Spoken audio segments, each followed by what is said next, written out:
Hey guys, what's up? My name is Shanwin and today, alikat pag-usapan nga natin itong very interesting manifesto na lumalabas ngayon, 'di ba? Actually, una natin napanood yung about sa manifesto dito kay Kabibig, no? About a day ago. No, sabi niya rito mga sundalong galit kay Raffy Tulfo kinunda na ang walang respeto at pagtawag ng duwag sa isang sundalo. Imagine niyo na. Again, ulitin natin. This is an old video of Raffy Tulfo's episode sa kanyang RTIA. Okay? Saan ba una 'tong nakita? Dito, kay Iparash mo, kay Paras, 'no? Kay Secretary Paras. Okay? Good thing meron pa siyang nakuhang ganito kasi sa pagkakaalam ko, ito ay deleted na. Same with sa issue ni tawag dito, sa issue ni Adora, 'di ba? O ngayon, maraming tao na ang nag-react. Tingnan niyo yung yung progress nito. From the post of Ka Eric one day ago, merong 124 signatories. Okay? Same day, pagdating kay Attorney Trixie, nasa 221.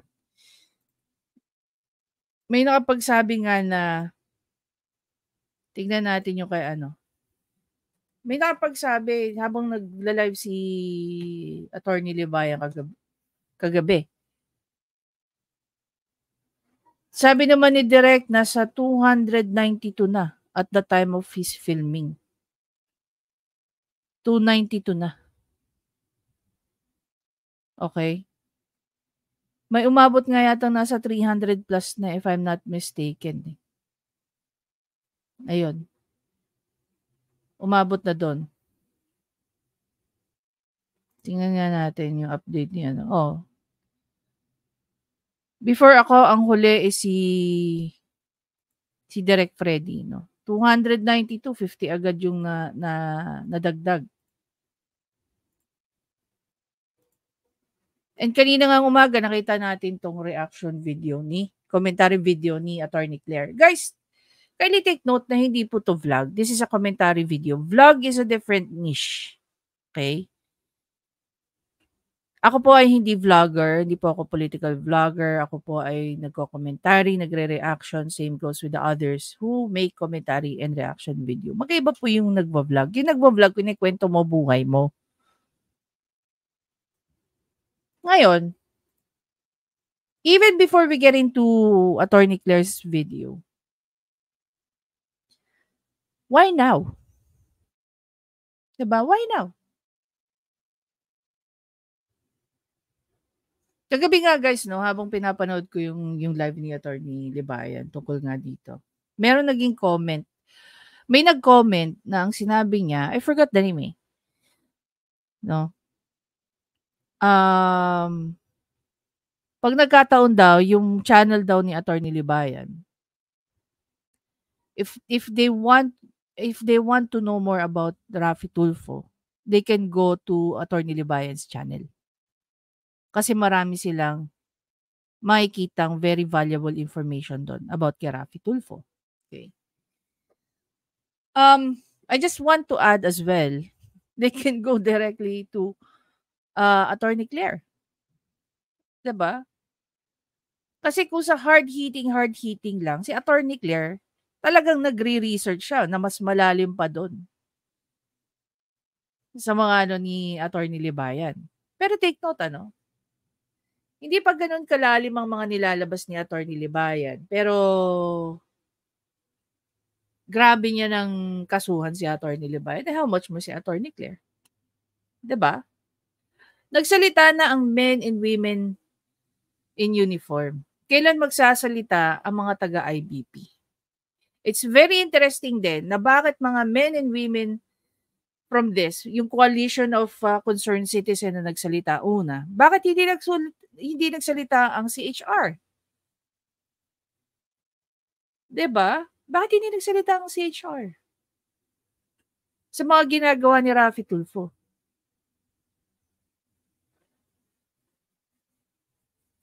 Yung bangayan, take note ang unang binangga ni Raffy Tulfo ay mga taga-PAW. Believe ako kay PAW Chief. Dahil para kay PAW Chief, pag mali yung mga abogado niya, you need to go directly to her. Hindi mo sila kailangan ipahiya online. At the same time, sinasangga talaga ni PAW Chief Acosta yung kanyang mga abogado. Hindi niya hinahayaan na ang kanyang mga abogado ginagamit, ginagawan ng issue, ginagawan ng controversy for the views. Sana lahat, no? Ito na lang, no? Yung kung sino man yung may hawak, no? Kay Kanlog nung panahon na pinapaya siya ni Raffy Tulfo. Hindi man lang nagsalita. Raffy Tulfo was just a mere journalist at that time. Pero bakit hindi niya pinagtanggol noon si Kanlog? Sinabi niyo lang na na-ambush and all. And ngayon, take note Take note of this. Kung iisipin natin mabuti, wala naman talagang nalaman si Raffy Tulfo dito. Bakit? Lumapit lang kasi sa kanya yung girlfriend ni Kanlog. Okay? Nung lumapit siya sa girlfriend ni Kanlog, nagsusumbong itong si girlfriend na di umano, umatras daw sa kasal itong si Kanlog, and I think she's pregnant, something to that effect, ganyan. Raffy Tulfo being a hero, kung ano pinagsasabi niya dito kay Kanlog. Without even asking him. Bakit? He just jumped right into it and then he started talking. No? And dahil sa mga sinabi daw, no, ni Raffy Tulfo, ang assessment ng netizens natin, it caused mental problem to the person. Na-derail daw si Kanlog.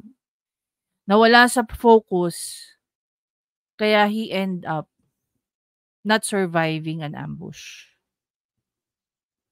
Gano'n ba kalaki yung chances na ang isang tao ay makasurvive sa ambush? Malaki. Nung namatay ba si Kanlog, naisip kaya ni Raffy Tulfo yung mga sinabi niya doon sa tao? Nagkaroon ba siya ng remorse? Siyempre isipin niya, bakit kayo magagalit sa akin? Nagsumbong lang naman sa akin yung babae.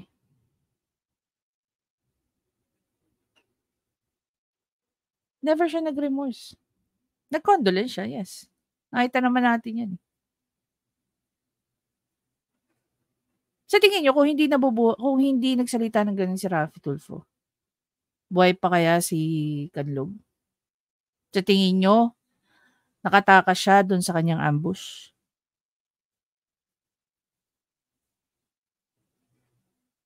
Diba? Imagine niyo yung pakikiusap ni Kanlog sa kanya.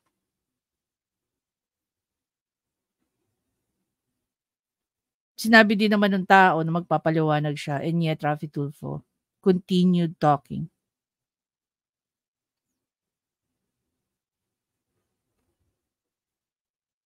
And kung babalikan nga natin yung mga sinabi niya,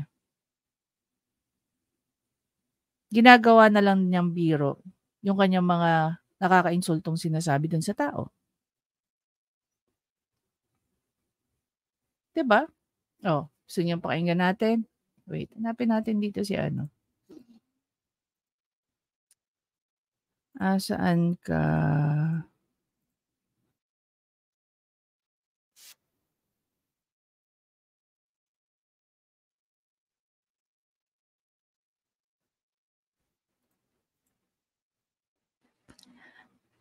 Review natin guys yung sinabi rito ni Raffy Tulfo. Bastos niya yung dinatawag niyang duwag. Ito, pakinggan natin. Okay, nasa yung telepono na si Private First Class Raymond Kanlog. PFC Kanlog, magandang umaga po, sir. Sir, magandang umaga po, sir. Pwede mamaya na lang, sir, kasi nandito po ako. Ayan, take note. Nakiusap pa siya. Nakiusap pa siya kay Raffy Tulfo at that time. Sa taon ba? Duwag ka, sir. Nakakatakot ka. Baka pagdating sa enkwentro, iwan mo yung mga kasama mo. Halimbawa, may bakbakan na, nakakita ka ng kalaban, baka tumakbo ka, karipas ng takbo, iwan mo yung boots mo, takbo ka. Kawawa na may mga kasama mo, iwan mo dahil duwag ka. Siguro habang nagbabarilan, tatakbo ka, sabay siguro sigaw mo, mama, nandito ng kalaban, tulong mama. Hindi nga. Oh. O dili kaya nakatalokbong ka at nagdadasal tapos tinatawag mong mama mo. May ginagawa ko lang biro yan, pero See? Doon sa sinabi niya, nasabi niya pang nagagawa niya lang daw biro. Sa tingin niyo, mukha bang biro? Di ba nga, naalala niyo, maraming beses niya na siguro narinig. Hindi lahat ng biro ay nakakatawa. Di ba? Oh.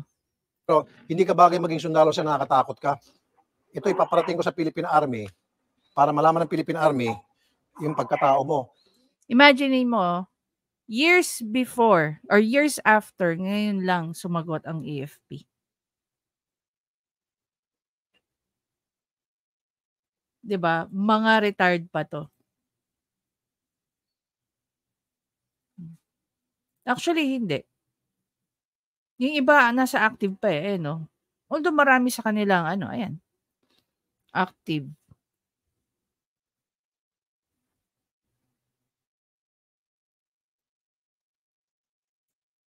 Active. Active. Active.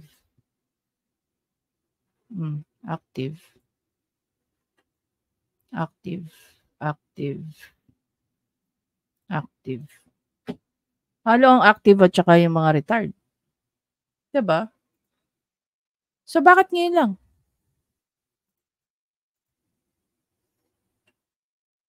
Mga taga-IBP, mga ma'am sir, mga attorneys, kailan kayo magsasalita?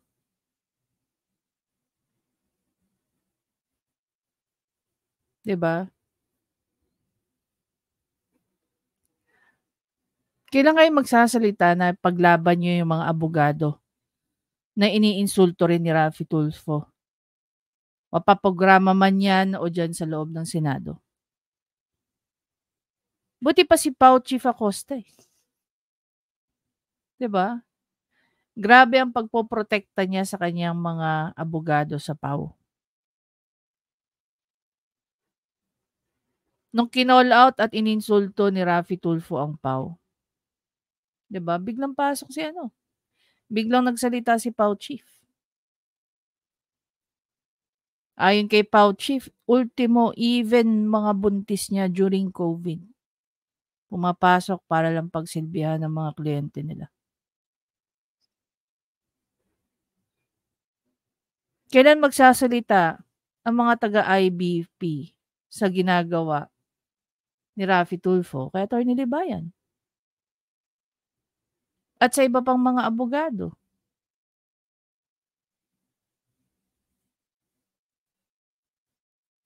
Kahapon nga guys sa live ni si Atty. Libayan, I was watching yung commentary niya tungkol dito. Meron isa sa mga netizens na nag-comment sa kanya. Yung channel daw ni Atty. Libayan ay gold mine. No, if you want to know anything about Raffy Tulfo, yung mga ginagawa niya, you can just go and check Atty. Libayan's channel. Hindi ko sinasabing lahat may makikita kayong mga videos niya na kina-call out niya at tinatama niya si Raffy Tulfo.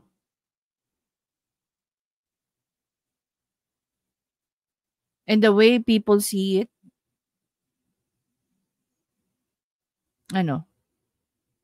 paninira di umano kay Raffy Tulfo. So are you saying sa 290 plus na ngayon, or most probably by now, nasa 300 na siguro yan? We don't know. Paninira ba yun? Diba?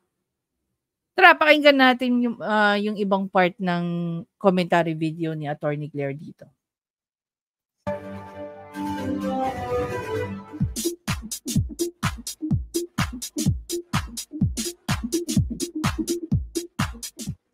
Hello everyone, welcome back to my YouTube channel, Batas with Attorney Claire Castro.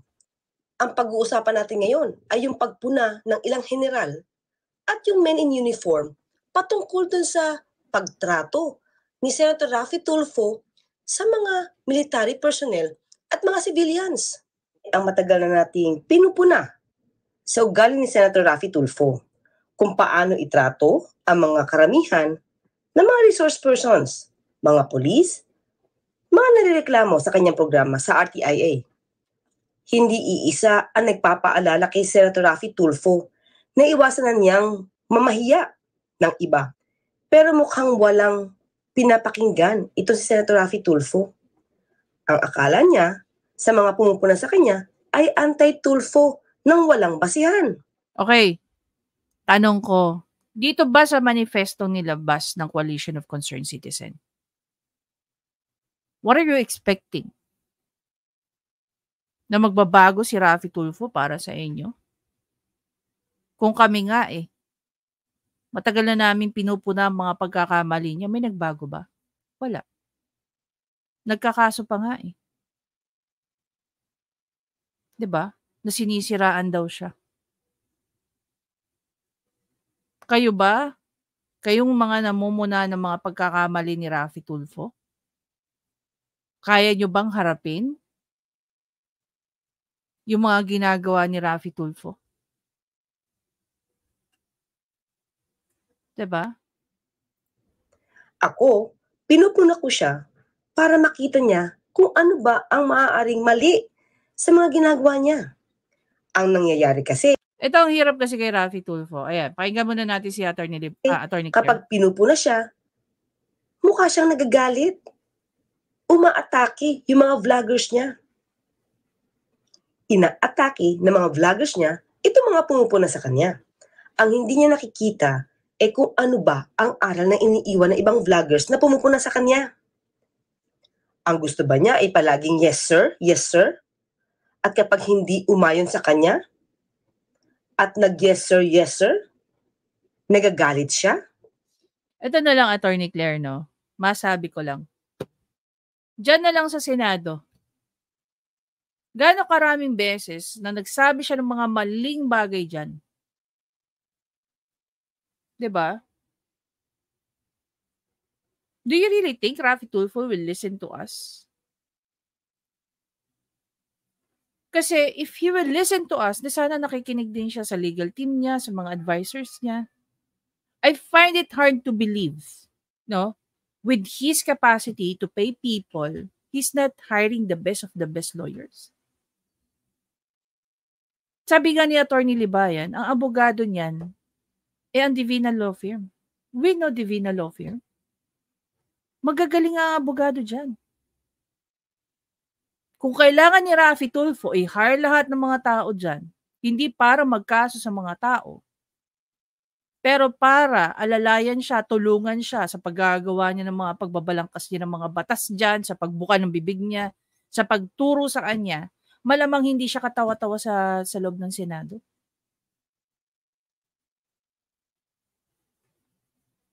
Diba? Ilang beses na ba natin kinall-out din pati ang legis team niya? Pakituruan naman si Raffy Tulfo para hindi naman siya nakakatawa. Malas ng mga tao na nanonood sa kanya. Akala yung mga pinagsasabi niya dyan, tama. Hindi po. And for the record, no, hindi naman lahat ng bagay na inaano ni Raffy Tulfo dyan, hindi natin sinasang-ayuan. There are times that we agree sa mga ginagawa niya.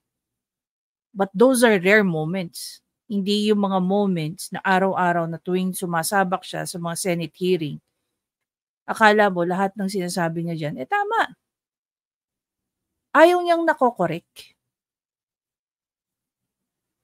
Ang hindi rin naiintindihan ni Raffy Tulfo, na kung ano yung pagkakamali niya, lalo na sa paggawa ng mga batas, sa pagbuka niya ng mga bibig niya dyan, nagre-reflect din sa quality ng taong meron siya. Nakakatawa din sila. Kailan pa sinabi na ang reclusion perpetua ay isang krimen? Diba? O yung issue na lang ng domicile at saka ng residence. Ito na lang, chief of staff niya eh. Si Attorney Tungol eh. Graduate ng Ateneo. We know for a fact na pag ikaw ay graduate ng Ateneo, you're very brainy. Bakit hindi niya tinutulungan ng amo niya? Maliban sa father-in-law niya tong taong to. Diba? Bakit hindi niya tinuturuan? Or kung tinuturuan man niya, do you really think nakikinig? Diba? Kung si Raffy Tulfo nga, mukhang hindi nakikinig dyan sa mga taong nakapaligid sa kanya, paano kaya sa atin? Paano dun sa mga nagmanifesto? Nagsasayang kayo? At hindi siya titigil to the point na kung ano-ano ng mga salita ang ginagamit niya. May pagmaliit, may pamimintas, ang maaari mong madinig kay Senator Raffy Tulfo.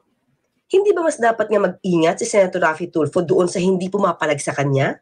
Na inoohan lang at umaayon sa kanya mga maling interpretasyon sa batas? Yung mga maling pagtrato niya sa mga tao? Dahil kapag lagi lamang siyang sinasang-ayunan, lalong lumalakas at nabubus ang kanyang panggigigil. Mas lalong tumatalim ang dila niya. Dahil ang tingin niya, kapag matapang siya sa mata ng mga viewers, lalo siya nagiging popular. To the point na hindi niya na iniisip kung ano magiging damdamin nung kanyang mga napupulaan. Mas nabubuhay kasi yung dugo niya tuwing may napapahiya siya. At kapag may titiklop sa pagsigaw-sigaw niya. At doon sa mga natatakot dahil sa kanyang pagbabanta ng contempt, na ang ibig sabihin, kulong sa baba. Ang sabi niya noong nakikipagtalo siya kay DOH Secretary Ted Herbosa, ayaw niya ng mga bullying. But it seems that there is a sickness going around in hospitals that's affecting our medical frontliners. At ang tinutukoy ko po ay ang talamak na pambubuli sa mga ospital, sa mga first-year resident doctors, interns, and sometimes non-physician staff. O junior doctors, dahil maaari daw itong magdulot ng suicide o hindi magandang pagtatrabaho sa ospital.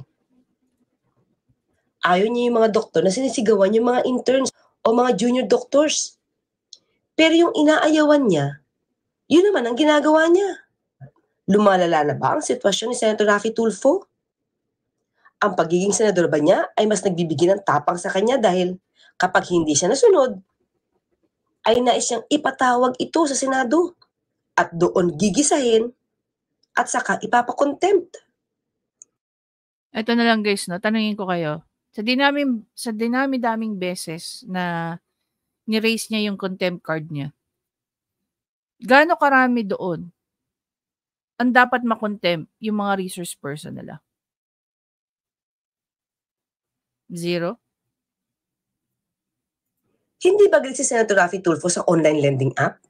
Yung mga pambabastos sa paniningil ng mga OLA? Pero hindi ba parang nagiging OLA na rin ang tipo ng RTIA na pagagalitan, sesermonan, mamaliitin ang mga nirereklamo sa kanyang programa? Kapag napanood mo si Senator Raffy Tulfo, kung paano mag-utos na ipatawag si ganon, ipatawag si ganyan, karamihan ay mga chief of police ng istasyon. Uutusan, aalamin kung ano ang facts, data, records patungkol sa isang kaso. At uutusan pa na ito ang gusto ko, ito ang gusto niyan. Ito madalas na madidinig mo kay Senator Raffy Tulfo. Ito ang gusto kong gawin mo. Ganyan ang gusto kong gawin mo. At kapag hindi nagawa, lagot ka. Nagpalaki itong si nanay. And then, pumunta itong tao mo, bata mo, kinanay, para hiramin lang daw yung baby. And then, tinay na. Right there and then, meron ng ginawang krimen. And yet, di mo kaya yung bata mo at sabihin mo itong tao ngayon na magpana ng kaso? You're very weak. Ba't ka naging chief of police? Bakit ako naging weak? Yun naman ang tama ah. No, sir. You know why? Because if I were in your situation, I could have said to the guy, hey, halika rito bata. Mali yung ginawa mo. Tayo dapat ang nagsiset ng magandang example dito dahil tayo ang takbuhan ng mga taong inaapi. Madali lang sabihin yan, pero meron pa yung proseso. No, sir. If you want to, look at me. Subukan mo ako. Tingnan natin, makukuha ko tong bata. Ikaw hindi mo kayang kunin. Chief of police ka, ako hindi. Sibilyan ako pero kaya Ayun, you kunin. can do it. You do it. Then in that case, you're not supposed to be a chief of police. I'm very sorry, sir. You don't deserve to be called a chief of police. For me, I'm so sorry, Colonel. Tawagan niyo ang Income Krame. Sorry, Colonel, sorry. Meron po tayong proseso. I know the Inassist namin process, yung sir. tao. But, sir, you can Pwede cut... ko bang i-drag yung tao ko para i-personal nilang buhay yan? Sir naman, I know personal, Wala pang pero, may na kaso eh. pero, sir, he committed a crime. There was a Yes, crime committed. patunayan niya. Then, sir, Meron tayong proseso, Mr. Tulfo. a crime was committed, then you are responsible Unless to your man. proven, wala pang may file na kaso. Sir, it doesn't matter. Sir, I'll give you an example. Halimbawa, ako po, yung tao ko, It doesn't matter. It doesn't matter. Sa tingin nyo, babalik ta rin natin yung sitwasyon. Kung kay Raffy Tulfo nangyayari, yung nangyayari doon sa lalaki. Kung siya yung ama ng bata. At nangyayari sa kanya yung issue na yan, do you really think Raffy Tulfo will be saying the same? It doesn't matter. Na hindi niya, nahahayaan niyang hindi dumaan sa tamang proseso yung ginagawa ng babae o ng nanay ng bata. If Raffy Tulfo is the father, naisip ba yan ni Raffy Tulfo at that time na nagsasalita siya? Tapos sasabihin niya, it doesn't matter. kasamahan ko sa RTIA, may Ito ginawang... siguro, may pero ginawang kami, kalokohan. naka-observe kami ng proseso. Well, sir, cut the proseso. That's the reason. Bakit? Sa tingin nyo, ganito kasi mangyayari yan, guys, no? If this person, itong chief of police na to, nag-cut the process na sinasabi ni Raffy Tulfo, pwede siyang kasuhan ng administratibo dyan. Oh. Anong sasabihin ng ano? Anong sasabihin ng colonel na yon? Kasi po inutos sa akin ni Raffy Tulfo. Ano sasabihin ng mga hepe niya? Sino ba si Raffy Tulfo para sundin mo? Di ba ikaw mas nakakaalam ng batas? Oh. Di ba ikaw ay nakakaalam ng batas?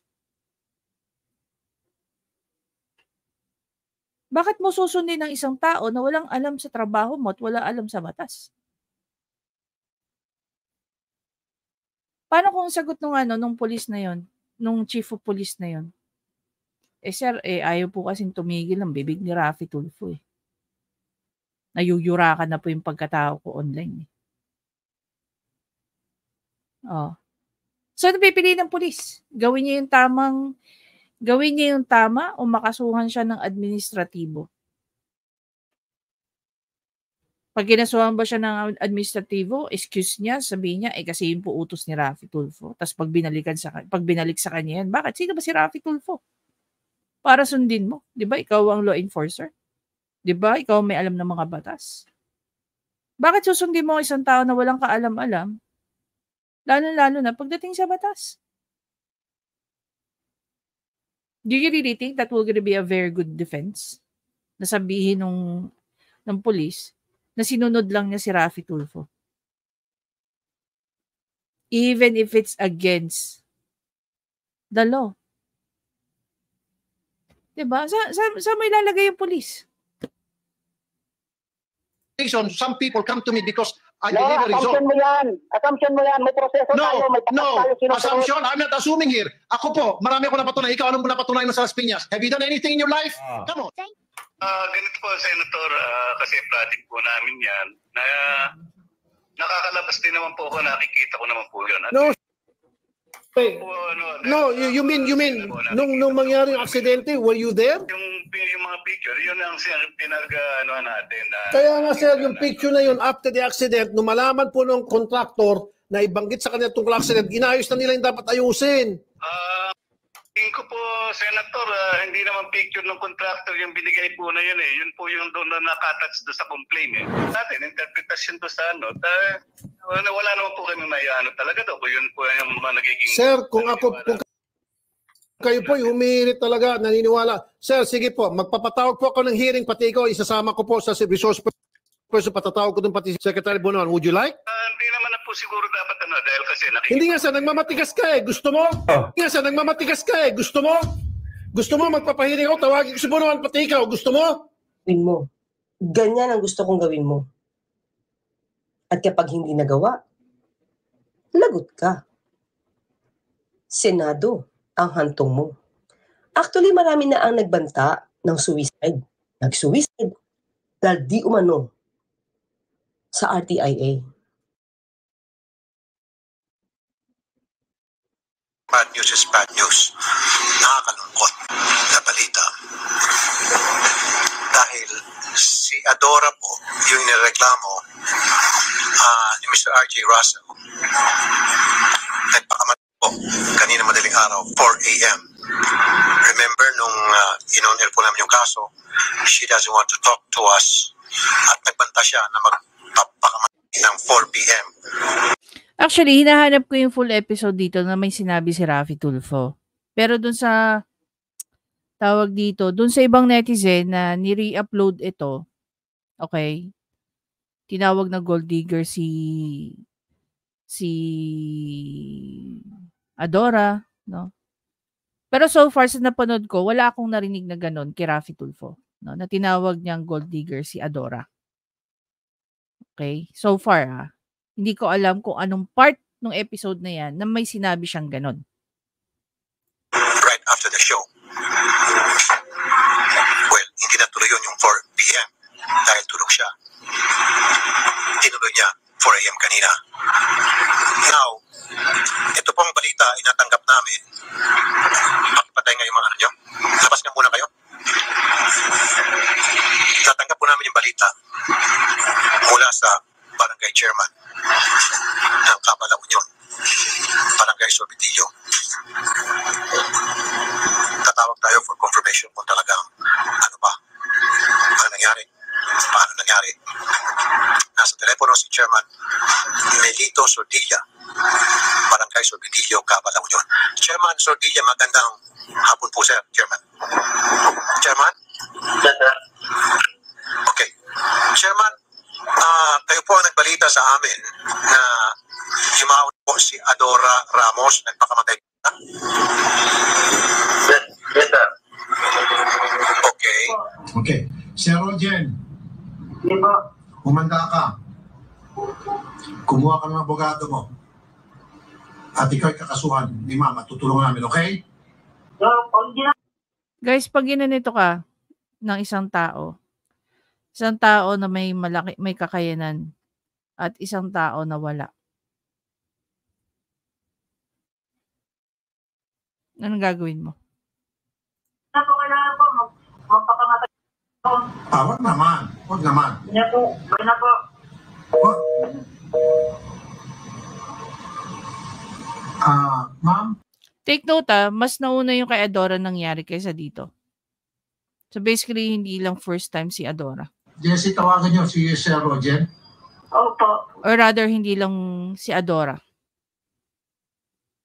Okay. Mag-usap na lang siguro muna kayo. Pero hindi rin naman tayo sure kung ginawa nga niya yun. Bigla na lang itinulak dun sa babae ang pakikipag-usap doon sa nirereklamo na binabalak magpakatay. Di man lang niya inisip na papuntahan sa kanyang staff o kaya mismo siya ang pumunta para maipakita yung kanyang concern. Sa ngayon, ilang general at uniformed men ang tumatawag ng atensyon ni Senator Raffy Tulfo. Tinatawag ang atensyon mo dahil daw sa iyong pambabastos at di makataong pagtrato sa mga military personnel at civilians. Hindi ba na po nakanangarin ni Senator Bato pero nag-walk out ka? Ayan na naman, ayan na naman, Mr. Chair. Palagi natutulas, magsaserve sila ng warrant. At again, kumukontra naman sinasabi ni Colonel Arnedo, yung kanilang PD, na walang warrant dahil sila ay nagkikasing lamang. Again, hindi na naman tumutugma. Ang daming hindi pagtutugma-tugma. Covert operation, hindi, hayaan mo siya magsalita. Let him speak. Do not stop him. Isa ka pa. See, sandali, hindi, I'm not talking to you, sir. Colonel po. You see? Sinabi niya, they were serving the warrant. Yung gumamit lang si Raffy Tulfo ng po. Tsaka yung sorry. Alam mo yung sorry sa kanya? Parang hindi ko na alam kung may value pa, di ba?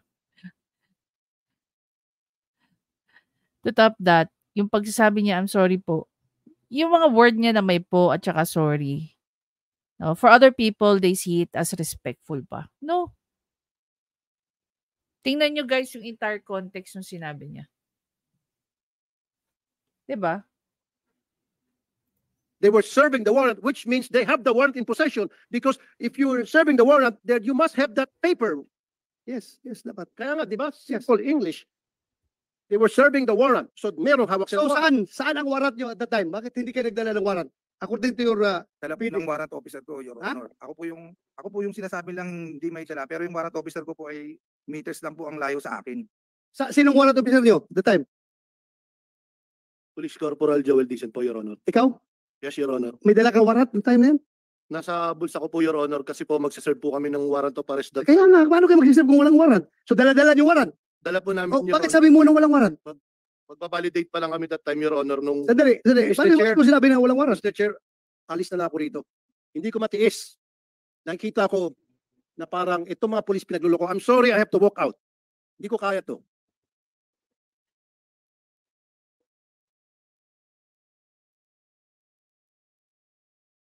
Dahil patuloy tayo, tuloy. At dahil sa pag-walk out mo na to, nagtampo ka. Si Senator Bato pa ang humingi ng paumanhin. Ito mga general at uniformed men sa kanilang panawagan, a call for respect and honor, condemning Raffy Tulfo's unacceptable treatment of citizens and men in uniform. Tinuliksa rito ang mga aksyong ginagawa ni Senator Raffy Tulfo. Binigay nilang halimbawa. Itong nangyari sa kanilang kabaro, isang dedicated soldier na habang nasa isang critical na kalagayan, habang nakikipaglaban, ay iyong tinawagan. At di mo alintana kung ano ba ang maaaring nararamdaman ng sundalo na nakikipagdigma. Pero ninais mong kausapin dahil sa isang nagrereklamong ex-girlfriend na hindi daw niya pinakasalan. Magalang na humingi sa iyo ng excuse ang nasabing sundalo. Pero bago mo pakawalan, ipinahiya mo pa sa publiko. Ang pambabastos na ito di umano ni Senator Raffy Tulfo sa mga nirereklamo sa kanyang programa ay pinagkakakitaan pa. Lumalabas na pag mas matinding pambabastos o panlalait sa mga nirereklamo o sa mga kausap, mas maraming natutuwang subscribers at mas maraming views. In short, mukhang pinagkakakitaan pa ang pambabastos na ginagawa sa mga nirereklamo. Dito kasi sa issue na ito, ni Private First Class Raymond Canlog, pinaghimasukan pa ito ng RTIA. Kahit na napaka-personal na ng issue sa dalawang magkarelasyon. Lumalabas kasi dito na yung babae ay pumunta at nagreklamo sa RTIA kay Mr. Raffy Tulfo dahil nga daw hindi siya pinakasalan. Pero alam kaya ni Senator Raffy Tulfo na hindi mo pwedeng pilitin na magpakasal ang isang tao. Sa breach of promise to marry nga, hindi mo pa rin kayang pilitin na pakasal siya doon sa nagrereklamo. Maaaring danyos lamang, civil case lamang ang pwedeng isampa kung may mga nagastos na dahil sa pag-prepare ng kasal. Pero anong ginawa dito? Tinawag mong duwag? Sinabi na nung sundalo na nasa isang critical silang kondisyon at sitwasyon dahil nga nakikipagdigma sila. Nasa bakbakan sila. Pero patuloy mo pa rin nais kausapin. Pero nung humingi na talaga ng excuse at hindi nakakayanin makipag-usap sa iyo at babalikan ka na lamang, anong sinabi? Duwag. Na parang mama's boy ang dating nitong sundalong ito. Si Private First Class Raymond Canlog. PFC Canlog, magandang umaga po, sir. Sir, magandang umaga po. Sir, pwede mamaya na lang, sir, kasi nandito po ako sa Samba. Sir, Sumba? Opo. Mamaya na po kayo magsumba, sir, kasi mas importante ito dahil kayo po ay pwedeng makasuhan at pwede pong maisumbong sa inyo pong unit dahil sa pinagagawa ninyo dito kay Ma'am Desiree na niloko niyo po siya. Bakit kayo sa ulo pasado umatras sa kasal? Opo. Nung malaman niyo po na buntis, bakit bigla kayong umatras? Sir, wala man sa pinakita na sabi na buntis, sir. Okay. Binanggit ko sa November 18, nabuntis, sabi mo okay lang yan, magpahinga ka, huwag ka mag-stress. And then November 19, kinabukasan, yung mama mo, tumawag na dito kay Desiree at pinagmumura sila, yung kanyang parents. Hindi Ano yan nangyari? totoo, sir. Hindi yan totoo, sir. Hindi yan tumawag din, sir. Yan yung kwan. O sige, sabihin natin, hindi tutulak. Pero bakit ka umatras sa kasal? Anong reason? Sir, yung sir, tayo ka na ako, sir. Kaso yung sir, hindi pa kami kasal, sir. Gusto niya na kumin yung event. Tapos yung... Hindi, pakisagot lang, sir, bakit umatras ka sa kasal? Ba't ayaw mo nang ituloy yung kasal? Anong reason? Hindi ba kaintindihan namin, sir? Hindi kayo magkaintindihan? Ano hindi magkaintindihan, sir? Ano hindi nyo naintindihan kay Ma'am Desiree? Hello? Ano pong hindi nyo naintindihan sa inyong relasyon, dalawa? Anong hindi nakakaintindi doon or mahirap intindihin? Na naka-schedule ang kasal ninyo, January 28, 2020 at buntis na itong si Desiree. Ano pati doon na hindi niyo po naintindihan? Ito po sir, para maintindihan mo. Pwede po kayo makasuhan dito, konsulta kami mga abogado kung anong narapat na kaso sa inyo. Na kayo po ay nakaschedule ng kasal, na manhika na itong kayo sa pares niya, at buntis itong si Desiree, at bigla kang umatras, napahiya siya, nagkakaroon ng psychological, emotional trauma ng di oras itong si Ma'am Desiree. Alamin namin kung ano pwede may kaso sa kriminal at saka admin. Alam mo yan? Yung totoo niyan, sir, wala po siyang pinakita na buntis, sir. Ma'am Desiree, kausapin niyo po siya. Hello. Hello. Paano ko makikita? Di ba? Nag-promise ka sa akin na pupunta ka dito December. Sabi ko, samahan mo ako magpa-check up para makita mo. Tapos, anong ginawa mo sa akin? Pinahintay mo ako. Nag-1 ka, nag-break ka. Ilang break mo? 10 days ka. Anong ginawa mo? Nakikita ko sa mga bus mo, pasyal ka dito, pasyal doon. Ako dito, stress na stress. Tapos, kaya yun, napunan ako dahil sa'yo. Kahit magtramdam ka lang din sana. Wala. Tapos, kaya sa'yo, nasabihin mo na sinungaling ako. Ano tingin mo sa akin sinungaling? Ginawa ko naman lahat sa'yo. Di ba? Alam mo yan. Kahit ano pang pagmumura ng pahunan mo, tinanggap ko. Tapos kaya sabihin mo, ako pa yung sinungaling ngayon. PFC? PFC? Yes, sir. Pakisagot na po sir, yung mga sinabi po ni Ma'am Desiree. Ang totoo niyan, sir. Sabi sana buntis, sabi ko, magpapatingin para ma-prove na buntis talaga, sir. Hindi ako sabi na hindi ko sa kanagutan, sir. Sabi ko. Okay, so bakit yung kasal, sir? Bakit yung kasal ang nag-decide yung parents mo at hindi ikaw? Ako talaga nag-decision. Okay, ikaw nag-decision. Bakit nag-decision ka na ayaw mo na? Sige nga, sabihin mong reason, ba't umayaw ka?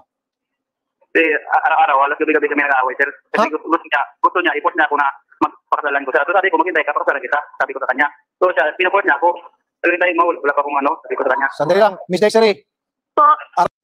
Anyway, I really don't want to go into details anymore tungkol dito. So, I would suggest na you can go ahead and watch Attorney Claire's video. So, yun lang naman yung akin dyan, guys, no? Do you really think na magkakaroon ng impact yung manifesto na ginawa ng mga retired officials ng EFP? Okay? Bakit di ko mambibig ng mga taga-CHR sa mga nangyayari sa mga pinapatulfo? Siguro sa bukod tanging inatake ni Raffy Tulfo na saludong-saludo ako, walang iba kundi si Pau Chief Acosta. Diba? Yan ang totoong leader. Hindi niya hinahayaan na nadidemoralize ang kanyang hanay, ang kanyang mga abogado. At the same time, sana lalo-lalo na yung mga taga-IBP. Okay? Sana bisitahin niyo rin po yung mga abogado niyo na inaabuso ng mga politiko. In whatever form that is. Sana kasuhan nyo rin po, motu proprio,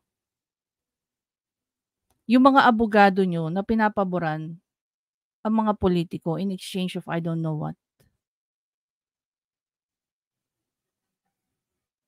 Nagiging idealistic lang ba ako kasi iba yung sinasabi ng mga libro? Iba yung pinag-aaralan sa mga eskwelahan? Sa nakikita natin sa tunay na buhay, sa totoong practice. The only way for us, to preserve the integrity of law profession is to make sure na hindi natin hinahayaan merong mga abogado na hindi nga ma-dispense ng maayos ang rule of law.